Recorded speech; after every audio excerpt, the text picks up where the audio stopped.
إن الحمد لله نحمده ونستعينه ونستغفره ونعوذ بالله من شرور أنفسنا وسيئات أعمالنا من يهده الله فلا مضل له ومن يضلل فلا هادي له أشهد أن لا إله إلا الله وأشهد أن محمدا عبده ورسوله اللهم صل وسلم وبارك على نبينا محمد وعلى آله وصحبه ومن اتبع بهداه إلى يوم القيامة وبعد.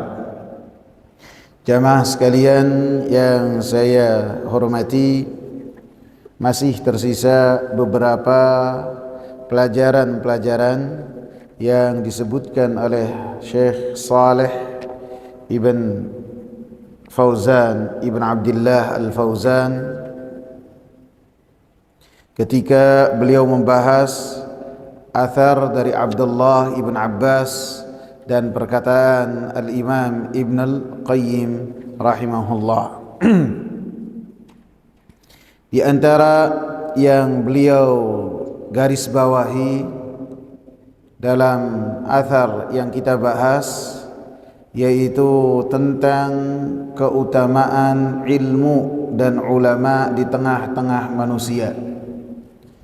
Karena di dalam athar yang disebutkan oleh Abdullah Ibn Abbas yang berkaitan dengan langkah-langkah syaitan untuk menggoda dan menyesatkan manusia sebelum zamannya Nabi Nuh alaihi salam, sehingga mereka melakukan kesyirikan yang pertama kali di muka bumi, yaitu setelah dibangunkan untuk orang-orang saleh tersebut di kubur-kubur mereka, patung-patung, dan diberikan nama dengan nama-nama mereka dalam maksud supaya apa? Mengingatkan ibadah-ibadah mereka, dengan maksud dan tujuan supaya ketika mereka bermalas-malasan dalam beribadah, maka mereka bersemangat kembali apabila melihat patung-patung dengan rupa orang-orang saleh yang mereka kenal dan nama-nama orang-orang saleh yang mereka kenal. Sehingga dikatakan oleh Imam Abdullah ibn Abbas, walam tu'bad, pada saat itu belum disembah, hatta idza halaka ulaik, sampai generasi pertama itu berlalu, wa nusiyal ilmu, kemudian ilmu sudah mulai ditinggalkan, ilmu sudah mulai dilupakan. Maka pada saat itulah ubidat, berhala-berhala tersebut, patung-patung tersebut kemudian disembah oleh manusia pada zaman setelahnya. Sehingga dikatakan oleh Imam Syekh Saleh Fauzan hafizahullah, maka dari athar ini sangat jelas sekali keutamaan keberadaan ilmu dan para ulama di tengah-tengah manusia. Sehingga ketika ulama itu tidak ada, dai tidak ada, ilmu ditinggalkan, maka mudaratnya sangat besar sekali. Sehingga syaitan dalam athar Abdullah ibn Abbas ini tidaklah berani untuk mendakwahkan kepada kesyirikan ketika ada ilmu, ketika ada para ulama, sehingga mereka hanyalah berani untuk menyeru kepada manusia supaya manusia melakukan kesyirikan kepada Allah ketika ilmu ditinggalkan dan dengan kematian para ulama. Sehingga ini menunjukkan ketika ilmu disebar dan adanya para ulama itu, di dalamnya ada kebaikan yang sangat banyak sekali. Dan ketika hilangnya para ulama, wafatnya para ulama, maka di dalamnya ada kejelekan-kejelekan yang sangat besar. Di antaranya ilmu dicabut oleh Allah Subhanahu wa taala. Ilmu diangkat oleh Allah Subhanahu wa taala. Innallaha la yaqbidul ilma intiza'an yaqbiduhu. Sesungguhnya Allah Subhanahu wa taala, kata Rasulullah sallallahu alaihi wasallam, tidak mencabut ilmu itu langsung dalam satu waktu. Tidak. Ini terjadi hanya nanti pada hari kiamat atau sebelum hari kiamat, maka Al-Qur'an sumbernya ilmu diangkat oleh Allah Subhanahu wa taala. Diangkat. Ketika manusia tidak ada yang membaca Al-Qur'an, ketika manusia tidak ada yang bertakbir, ketika manusia tidak ada yang mereka sujud ruku kepada Allah Subhanahu wa taala, maka Al-Qur'an diangkat, sumber ilmu diangkat oleh Allah Subhanahu wa taala dalam satu waktu. Dalam satu waktu diangkat oleh Allah Subhanahu wa taala. Sehingga bisa jadi ada orang-orang kafir yang pada saat itu hafal surat Al-Fatihah, hafal surat Al-Baqarah, atau mereka memiliki simpanan-simpanan mushaf, maka ketika ilmu tersebut ditarik, mereka buka mushaf cetakan Al-Quran, mereka ulang hafalannya, sudah tidak ada sama sekali. Dan pada saat itu tidak ada orang yang beriman. Itu hanya terjadi mengangkat ilmu dengan sekali pengangkatan di akhir-akhir kehidupan manusia, sebelum terjadinya hari kiamat. Karena hari kiamat itu terjadi kepada manusia-manusia yang sangat jelek, yang mereka tidak sujud dan mereka tidak bertakbir dalam rangka mengagungkan Allah Subhanahu wa taala. Adapun selain dari itu, maka ilmu diangkat oleh Allah Subhanahu wa taala dengan dimatikannya para ulama. Para ulama dimatikan oleh Allah Subhanahu wa taala, artinya ilmu yang ada di dadanya dibawa, diangkat oleh Allah Subhanahu wa taala. Pembahasan hal ini artinya apabila kita itu mendapati ada orang ahli ilmu, maka kita ambil pelajaran, ambil manfaat dari orang alim tersebut dengan belajar. Walaupun misalnya jaraknya jauh, kita datang ke tempatnya. Apabila kita diberi kesempatan untuk bertemu dengan orang alim, para ulama, maka kita memanfaatkan waktu tersebut dengan bertanya. Apa yang tidak kita ketahui, kita tanyakan. Jangan dalam permasalahan yang kita tidak ketahui kemudian kita sok untuk menjawabnya, maka itu tidak boleh. Ini arti dari hadis ini. Bukan ketika para ulama meninggal dunia, kemudian sebagian orang-orang yang mereka belajar tauhid meratap dengan kemana-mana di-share tentang perkataan-perkataan orang alim tersebut. Maka ini ketika seorang alim meninggal dunia, seakan-akan dunia kiamat, maka seakan-akan mereka menentang terhadap takdir yang telah Allah Subhanahu wa taala tentukan. Kita kehilangan dengan meninggalnya orang alim, akan tapi ingat, bersabar terhadap ketentuan dari Allah dengan lisan kita, dengan tulisan kita yang kita share, dan dengan hati kita. Kita harus bersabar. Boleh hati sedih, akan tapi kita tidaklah mengatakan kecuali apa yang diridhoi oleh Allah Subhanahu wa taala, bahwasanya hal tersebut telah ditentukan oleh Allah Subhanahu wa taala 50.000 tahun sebelum diciptakannya langit dan bumi. Sehingga ketika para ulama ini mati, kata Rasulullah sallallahu alaihi wasallam, ittakhadhan nasu ru'usan juhala. Manusia akan mengambil orang-orang jahil menjadi ahli ilmu. Mereka ditanya, menjawab. Karena mereka tidak mengetahui tentang kadar ilmu, sehingga sangat mudah sekali untuk menjawab pertanyaan-pertanyaan. Walaupun dia tidak tahu dalil, tidak tahu itu landasan dari Al-Quran dan As-Sunnah, dia berani menjawab. Ini banyak dari sebagian orang melakukan hal ini. Ketika ditanya, maka fa'aftau, mereka menjawab fadallu wa adallu, maka mereka menjauh dari jalan Allah yang lurus. Bukan hanya dia menjauh, akan tetapi wa adallu, mereka pun menjadikan manusia menjauh dari jalan Allah Subhanahu wa ta'ala. Dan ini sangat bahaya sekali. Bahkan di zaman Nabi sallallahu alaihi wasallam pun pernah terjadi demikian. Pernah terjadi.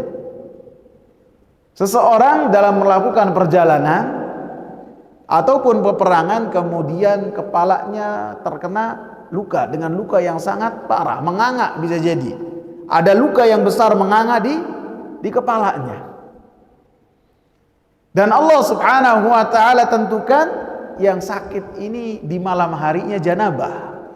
Bisa jadi mimpi basah. Kemudian dia bertanya kepada orang-orang yang bersama dengan dia, apa yang harus saya lakukan? Apakah boleh untuk saya untuk bertayamum? Sebagian orang mengatakan ini para sahabat, karena para sahabat itu bertingkat. Ada di antara mereka para ulama, ada di antara mereka yang bukan para ulama, walaupun semuanya diridhoi oleh Allah Subhanahu wa ta'ala. Kayak Khalid bin Walid, seperti Khalid bin Walid, beliau adalah kesatria yang hidupnya di tengah medan perang, tidak pernah meriwayatkan satu hadis pun. Beda. Maka sebagian mengatakan kami tidak mendapati rukhsah, keringanan untuk engkau untuk tayamum, karena syarat dari tayamum itu apabila tidak ada air, sedangkan kita air berlimpah. Maka melihat jawaban demikian, dia mau tidak mau harus mandi janabah. Dengan luka yang menganga di kepalanya, langsung disiram kepalanya dengan air, langsung terkapar, dia meninggal dunia. Ini terjadi pada zaman siapa? Zaman Nabi loh. Orang tidak tahu berani-berani menjawab, maka yang hilang nyawa seseorang. Maka ketika hal ini disampaikan kepada Rasulullah sallallahu alaihi wasallam, maka Rasulullah sallallahu alaihi wasallam katakan, qataluh, semoga Allah Subhanahu wa ta'ala membinasakan orang-orang yang berani menjawab tanpa ilmu. Qatalahumullah, mereka telah membunuh orang tersebut. Orang-orang yang berani menjawab dengan jawaban yang tidak memiliki ilmu, pada hakikatnya mereka telah membunuh orang tersebut. Qatalahumullah. Semoga Allah Subhanahu wa ta'ala memberikan hukuman kepada mereka. Kemudian Rasulullah katakan, ala sa'alu idza lam ya'lamu, tidaklah mereka bertanya apabila tidak mengetahui. Kita ditanya, kemudian ketika ditanya kita tidak tahu jawabannya, jangan kita sok-sok untuk menjawab. Jangan. Apabila kita tidak tahu, katakan kita tidak tahu. Jangan gengsi, jangan tidak mau kalah. Jangan seakan-akan pertanyaan tersebut adalah tebak-tebakan. Bukan. Semua jawaban yang kita tujukan untuk pertanyaan yang sampai kepada kita, ingat, kita mewakili Allah Subhanahu wa ta'ala di hadapan manusia, bahwasanya hukum Allah di muka bumi demikian dan demikian dan demikian, dan setiap pernyataan dan jawaban yang kita berikan kepada penanya akan kita tahu jawabkan di hadapan Allah Subhanahu wa ta'ala. Ini berlaku semua buat para ustadz, berlaku juga untuk ulama, dan berlaku juga untuk para orang-orang yang hadir di majelis ta'lim. Jangan mudah-mudah untuk menjawab pertanyaan. Apabila tidak tahu, jangan kita gengsi, kita katakan saya tidak tahu. Disebutkan Al-Imam Malik ditanya dengan 40 pertanyaan, beliau hanya jawab 4 saja. 4. Padahal penanyanya itu datangnya dari Spanyol, atau datang dari ujung Afrika, dari Maroko. Datang dia ke kota Madinah, menanyakan 40 pertanyaan. Ketika ditanya dengan pertanyaan demikian, beliau hanya jawabnya 4. Sisanya beliau mengatakan la adri, la adri, la adri, la adri. Saya tidak tahu, saya tidak tahu. Bengong orangnya. Ini benar Imam Malik nih. Benar ini Imam Malik. Itu menunjukkan bahwasanya orang makin berilmu, makin takut untuk menjawab pertanyaan yang ditujukan. Kemudian Rasulullah katakan fa innama syifa'ul 'ayyi as-su'al. Maka sesungguhnya penawar untuk kebodohan adalah dengan bertanya. Bertanya kepada ahli ilmu, fas'alu ahla dzikri in kuntum la ta'lamun. Bertanyalah kepada orang-orang yang berilmu apabila kalian tidak mengetahui. Kemudian pelajaran yang ketujuh, fihi tahdzir min makri syaitan. Di dalam athar ini disebutkan tentang kita harus waspada terhadap makar dari syaitan.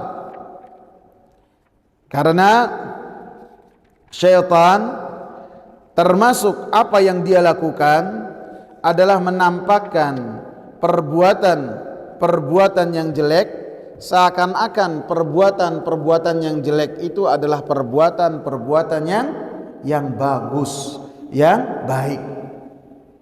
Baik itu dengan diganti namanya ataupun manusia dibisikkan oleh syaitan bahwasanya hal-hal yang jelek itu dikemas dengan ini adalah hak asasi manusia.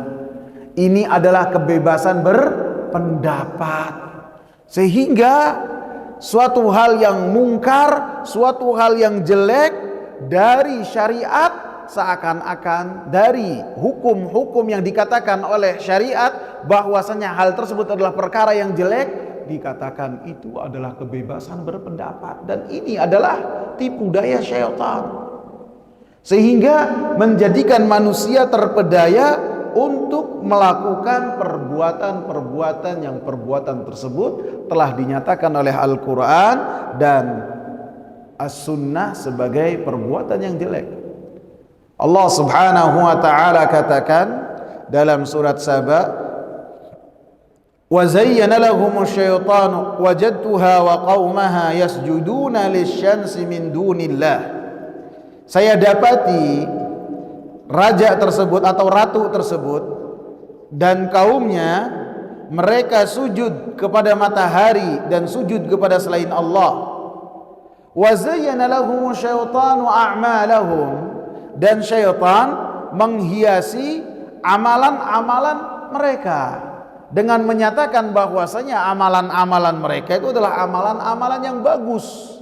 Fasaddahum 'anis sabil fahum la yahtadun. Sehingga ratu yang ada di Yaman, Ratu Saba ini dan kaumnya terhalang atau dihalangi oleh syaitan untuk menempuh jalan yang lurus, sedangkan mereka tidak berada di atas hidayahnya Allah Subhanahu wa ta'ala. Dan ini termasuk dari jejak langkah-langkah syaitan yang harus kita waspadai, yaitu menjadikan suatu hal yang jelek dikemas dengan kemasan yang seakan-akan adalah suatu hal yang baik. Kemudian disebutkan juga bahwasanya syaitan ini senantiasa melakukan dan merayu manusia dengan sangat bertadarruj, sangat pelan-pelan sekali, tidak terburu-buru, dan ketika melakukannya dengan bertahap, satu langkah demi satu langkah sesuai rencana mereka. Jadi syaitan ini harus kita ketahui memiliki rencana jangka panjang dan memiliki rencana jangka pendek. Jangka panjangnya mereka memiliki targetnya apa? Sehingga targetnya itu apa? Dari kelemahan-kelemahan manusia yang mereka diperintahkan oleh iblis untuk mengganggu, maka mereka mengetahuinya, sehingga ada target-target yang mereka targetkan. Dan setiap langkah tersebut adalah menggoda manusia selangkah demi selangkah. Sehingga antum bayangkan iblis itu dengan antek-anteknya setiap hari evaluasi apa saja yang dilakukan, apa yang kamu lakukan, dan sebutkan sehingga sana iblis tersebut di lautan. Nggak tahu laut mana, tidak ada dalil karena ini perkara yang gaib. Apakah laut selatan, laut utara, atau laut mana, nggak ada yang tahu. Karena ini perkara yang gaib. Melakukan evaluasi. Sampai disebutkan, saya melakukan ini dan itu, saya goda si anak ini sampai membangkang kepada ayahnya, atau si suami melakukan ini dan itu, terus dievaluasi terus. Saya goda ada si fulan atau fulana sampai melakukan perbuatan zina, terus sampai baru ada yang bisa memisahkan suami istri dari pernikahan, maka baru dipeluk oleh iblis. Nah, kamu ini adalah yang hebat, diapresiasi. Jadi mereka saking memiliki target jangka panjang dan jangka pendek, mereka sampai melakukan evaluasi sehingga target-target mereka itu terpenuhi. Ini. Jadi mereka memiliki langkah-langkah baik itu jangka panjang dan jangka pendek. Ada yang ingat langkah-langkah syaitan yang kemarin saya sebutkan? Ada 6. Ada 6. Ada yang ingat? Menjadikan manusia melakukan kesyirikan. Yang kedua, menjadikan manusia secara tidak langsung membenci kepada Rasulullah dengan melakukan apa? Perbuatan bid'ah. Yang ketiga, apabila yang pertama kedua tidak bisa, dengan melakukan perbuatan dosa besar. Yang keempat, dengan melakukan dosa kecil. Yang kelima apa tuh? Ada yang ingat? Apa? Meninggalkan perbuatan sunnah. Jadi yang tadinya itu rajin dengan perbuatan sunnah, jadi syaitan ini, ini orang kenceng banget. Jadi kalau sunnahnya itu kuat, rawatibnya kuat, tahajudnya kuat, duhanya dia jaga, dikikis sedikit demi sedikit, satu demi satu. Yang paling mudah dulu duha. Namanya duha itu sholatul awwabin. Sholatnya orang-orang yang kembali kepada Allah. Karena sebagian besar manusia di waktu duha itu lagi sibuk dengan dunia, lagi sibuk. Ada yang olahraga, ada yang lagi dinas, ada yang lagi di toko. Di antara waktu duha ini, dari jam berapa? Jam 7 sampai sebelum dikumandangkannya azan zuhur. Ini waktu manusia sibuk dengan dunia. Sehingga ketika sebagian orang menyempatkan sholat 2 rakaat, maka itu adalah sholatul awwabin, sholatnya orang-orang yang kembali kepada Allah, sehingga dilalaikan.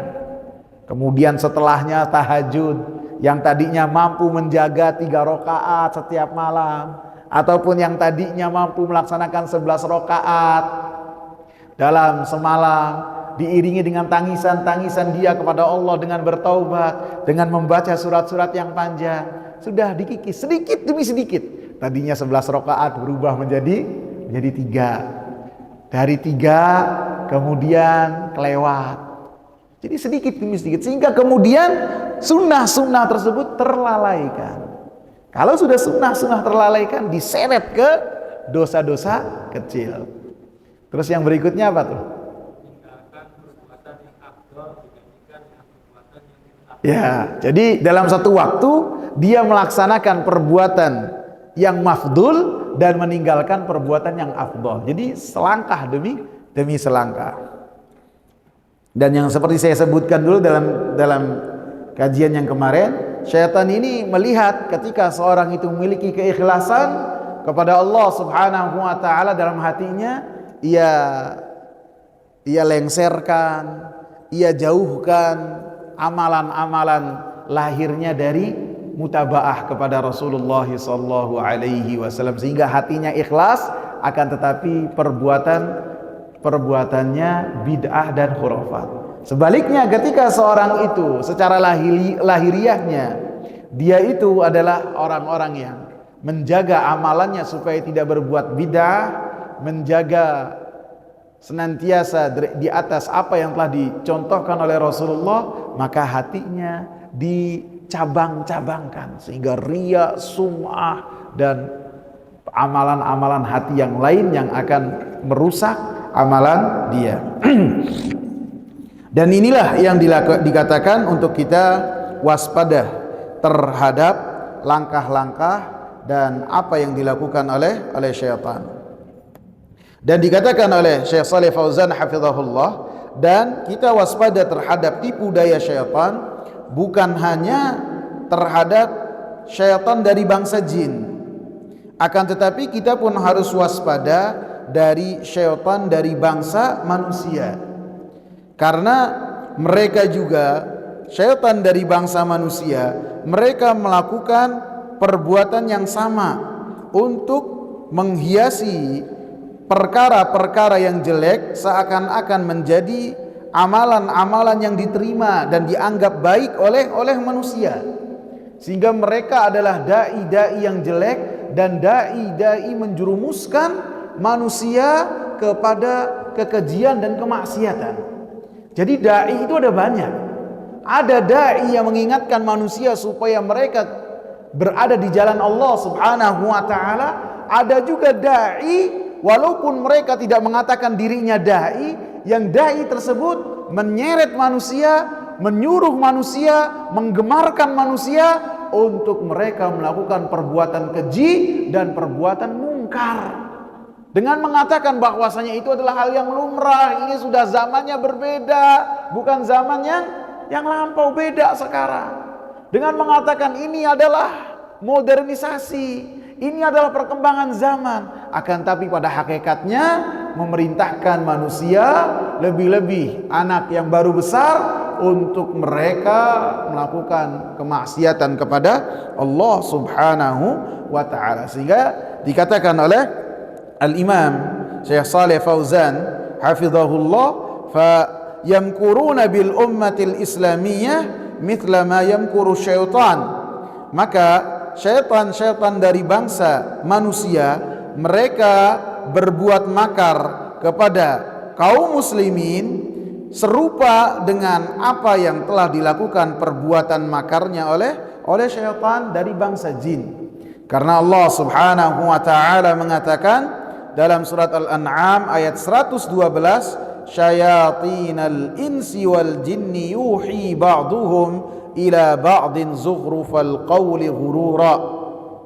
Syaitan-syaitan dari bangsa manusia, syaitan-syaitan dari bangsa jin, sebagian dari mereka mewahyukan kepada yang lain zukhrufal qawli, perkataan-perkataan yang diperindah, perkataan-perkataan batil yang menjadikan perbuatan-perbuatan mungkar itu seakan-akan indah, ghurura, untuk menggoda manusia, untuk menipu manusia. Sehingga apabila duat syayatin, dai-dainya syaitan, mereka senantiasa bergerak untuk mengingatkan manusia untuk senantiasa berbuat kemaksiatan dan kekejian, maka duatul haq, para dai-dai kebenaran pun haruslah lebih rajin lagi, lebih giat lagi untuk mengingatkan manusia untuk mereka melakukan perbuatan yang ma'ruf dan menjauh dari perbuatan yang munkar. Kita awali dari diri-diri kita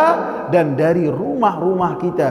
Qu anfusakum wa ahlikum nara. Sehingga apabila kebatilan mereka memiliki pergerakan yang besar dan kebaikan dan al-haq memiliki pergerakan yang sama, diiringi dengan ilmu, diiringi dengan iman, maka Allah katakan ja'al haqq wa zahaqal batil.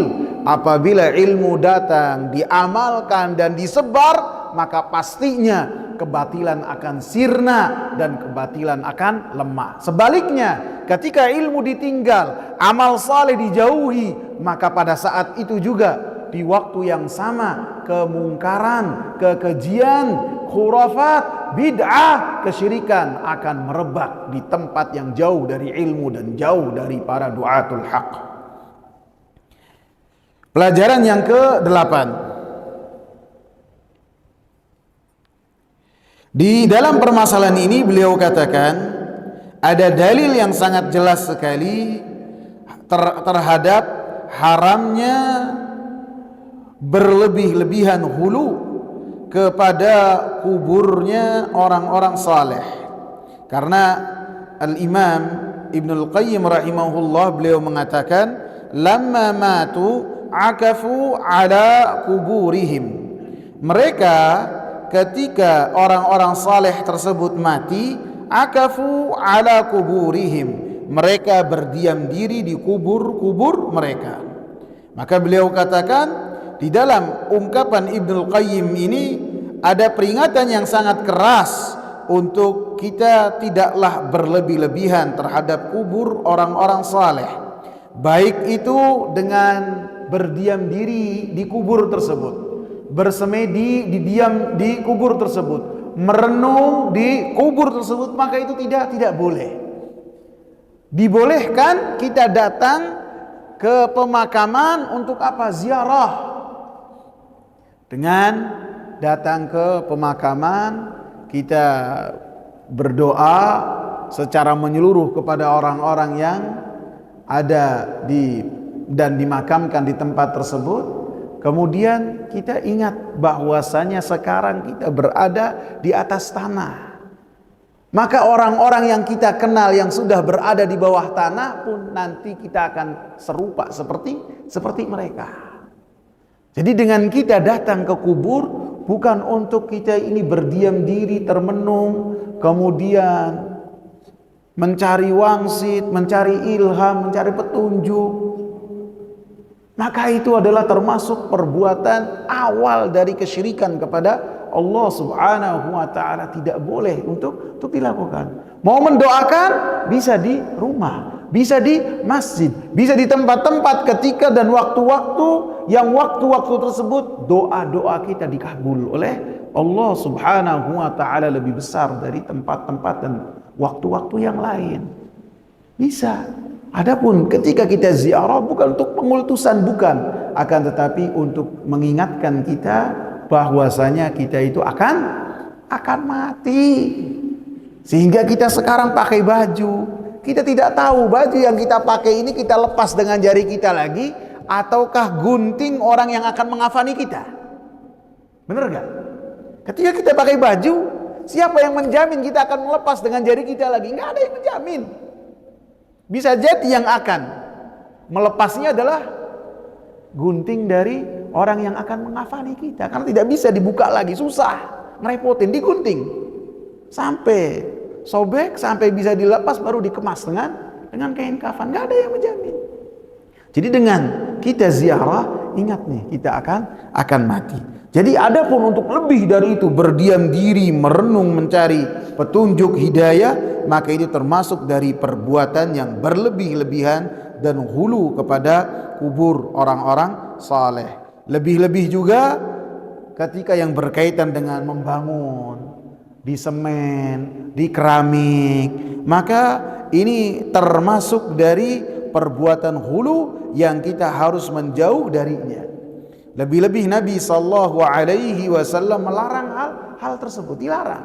Nabi sallallahu alaihi wasallam melarang untuk menjadikan satu kuburan itu lebih menonjol dari yang lainnya.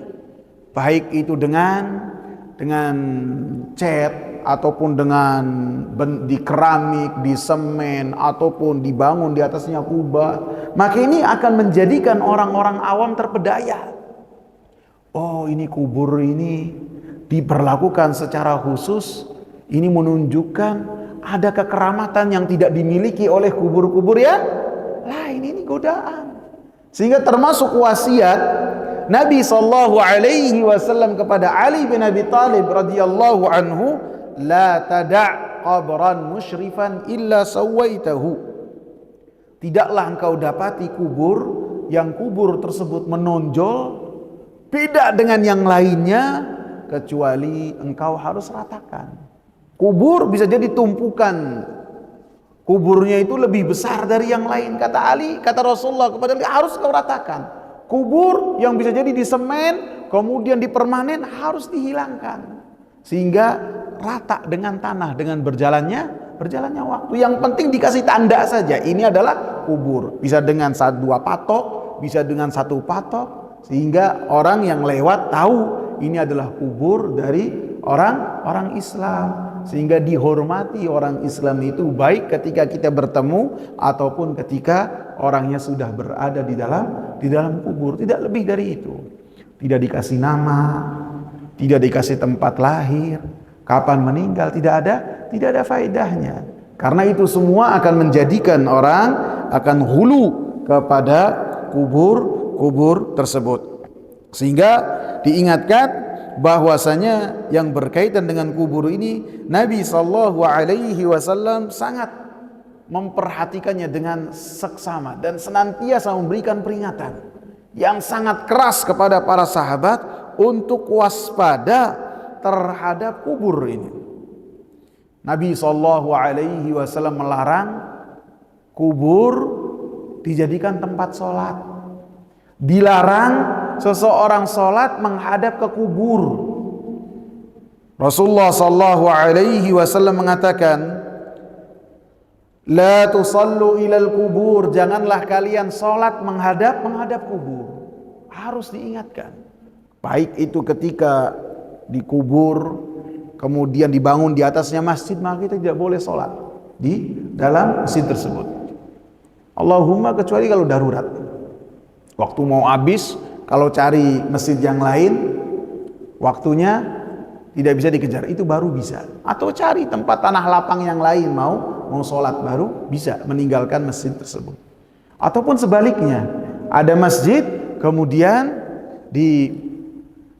dimasukkan ke dalamnya orang dan ditanamkan orang yang mati di dalamnya, maka ini pun masjidnya tidak bisa dijadikan untuk sholat. Kan Rasulullah katakan, la tusallu ilal kubur. Bahkan Rasulullah sallallahu alaihi wasallam mengatakan, la'anallahu zairatil kubur. Allah melaknat perempuan-perempuan yang berziarah kepada kubur. Karena perempuan itu ketika berziarah ke kubur tidak bisa mengendalikan hatinya, sehingga bisa meratap, bisa mengatakan perkataan-perkataan yang menunjukkan dia tidak ridha terhadap ketentuan Allah Subhanahu wa taala. Wal muttakhidina 'alaiha al masajid was suruj, dan Nabi Allah Subhanahu wa taala melaknat orang-orang yang menjadikan kubur-kubur itu sebagai masjid. Ada kubur kemudian dibangun di atasnya masjid, ataupun dijadikan kubur itu masjid, artinya ketika sholatnya di kubur, ketika ngajinya di satu kuburan. Maka ini termasuk amalan-amalan yang dilaknat pelakunya oleh Allah Subhanahu wa taala. Wassuruj, dan tidak boleh diterangi, sehingga termasuk amalan-amalan yang harusnya seseorang meninggalkan hal tersebut, karena itu semua akan menjerumuskan pelakunya ke dalam kesyirikan kepada Allah Subhanahu wa taala. Rasulullah sallallahu alaihi wasallam mencontohkan pada zamannya bagaimana Rasulullah sallallahu alaihi wasallam ketika mengkubur jenazah, mengkubur dengan yang biasa-biasa saja. Tidak diangkat tumpukan pemakamannya itu sampai sangat tinggi, tidak, akan tapi hanya diangkat sampai 1 jengkal saja. Kemudian setelahnya dikasih tanda patok 1 ataupun 2 yang menunjukkan bahwasanya itu adalah kubur. Tidak diberi nama, tidak diberi tanda dengan tanda-tanda khusus yang ingat bisa jadi manusia akan terjerumus dalam kesyirikan kepada Allah Subhanahu wa taala apabila mereka melihat kubur-kubur yang berbeda. Terkadang kita dapati sebagian manusia tidak bisa melihat kubur nganggur. Terkadang melihat ada kubur, misalnya 1 jengkal saja kubur, kemudian tidak lama kita dapati ada kembang di atasnya. Benar nggak? Terkadang tidak lama nanti ada sesajen di dalamnya, nggak tahu padahal yang dikubur ini siapa. Bisa jadi kucing mati dikubur di situ, bisa jadi, nggak ada yang tahu. Dan ini saya dapati di beberapa kubur. Ada beberapa kuburan yang kuburan itu tidak dikenal orangnya, ujug-ujug nanti tiba-tiba ada orang yang nanti bersemedi di situ, berdiam di situ. Saya dapati bahkan dulu di tempat yang sekarang jadi pabrik di rumah itu, dulunya ada kubur di situ. Sama Abah dibiarin. Dan subhanallah, kuburannya siapa nggak tahu. Yang jelas ada kubur di situ, orang-orang pada datang beribadah di situ. Siapa yang ngasih tahu situ ada kuburan? Siapa? Kuburannya siapa nggak tahu. Bisa jadi orang yang paling tua pada saat itu di Karangmalang tidak ada yang tahu itu kuburannya siapa. Yang jelas ada kuburan, nyempil dari yang lain, berbeda. Sebagian orang yang hatinya condong kepada kesyirikan menjadikan tempat tersebut sebagai ajang untuk melakukan kesyirikan kepada Allah Subhanahu wa ta'ala. Dan ini masalah kubur ini senantiasa diingatkan oleh Nabi sallallahu alaihi wasallam. Bagaimana kubur orang saleh dijadikan tempat ibadah. Antum bayangkan Nabi sallallahu alaihi wasallam di akhir hayatnya ketika dalam kepayahan yang sangat payah sekali dan kepala beliau berada di lengannya Aisyah radhiyallahu anha, Ummu Salamah dan Ummu Habibah menceritakan tentang pengalaman keduanya ketika sampai di Habasyah, Ethiopia. Mereka keduanya pernah hijrah ke Ethiopia, ke Habasyah. Di sana ada seorang raja yang beragama Nasrani yang sangat adil. Yang mereka akhirnya terlindungi di Habasyah tersebut. Kemudian mereka menceritakan kepada di antara mereka saja, bertiga saja. Ummu Salamah, Ummu Habibah dan Aisyah bercerita.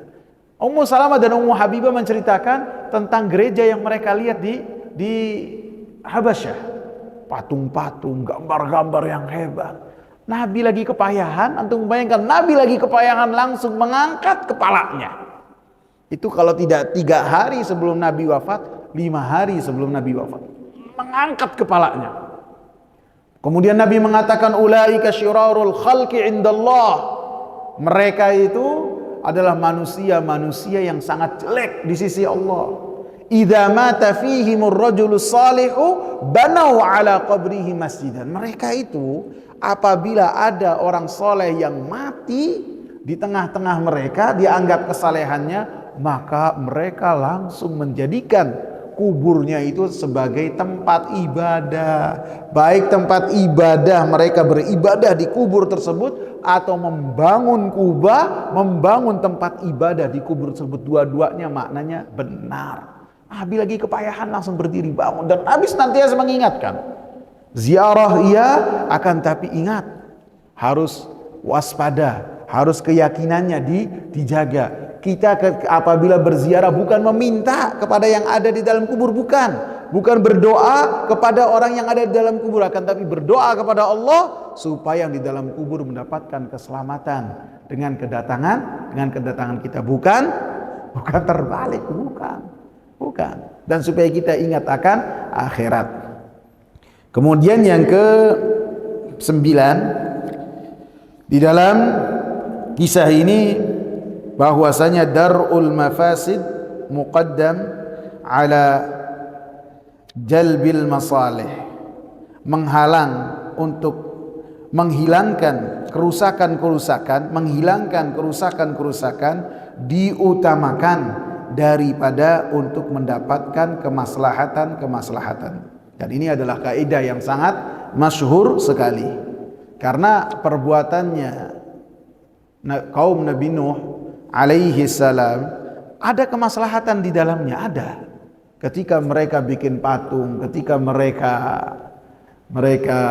melakukan hal-hal yang kemudian terjerumus dalam kesyirikan kepada Allah, ada kemaslahatannya mereka menjadi terpacu dan termotivasi untuk beribadah. Akan tetapi kemaslahatan yang sangat kecil sekali dibandingkan dengan kerusakannya yang sangat besar. Apa kerusakannya?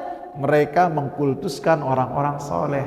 Mereka hulu kepada orang-orang soleh dan kemudian beribadah kepada orang-orang soleh. Diawali dengan apa? Diawali dengan mereka melakukan perbuatan membuat patung-patung monumen. Sehingga beliau mengatakan harus diingat apabila kita ingin mengambil satu permasalahan dan mempelajari satu permasalahan, bisa jadi permasalahan yang baru, maka kita harus ingat menghilangkan kerusakan-kerusakan ini itu lebih kita utamakan daripada mendatangkan kemaslahatan ditimbang. Apabila kemaslahatannya itu lebih besar dan kerusakannya kecil, maka diambil kemaslahatan.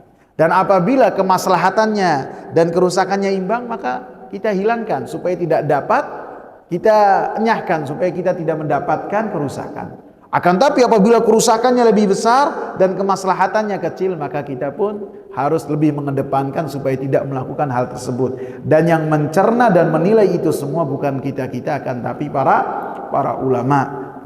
Bahkan sebagian mengatakan bukan hanya para ulama, akan tapi para ulama senior yang untuk menyatakan ini adalah kerusakan dan ini adalah kemaslahatan. Wallahu taala a'lam. Semoga bermanfaat. Subhanakallahumma bihamdika asyhadu an la ilaha illa anta astaghfiruka wa atubu ilaih. Insyaallah malam Jumat akan kita bahas Riyadhus Shalihin dan malam Selasa berikutnya akan kita lanjut kepada Kitabut Tauhid.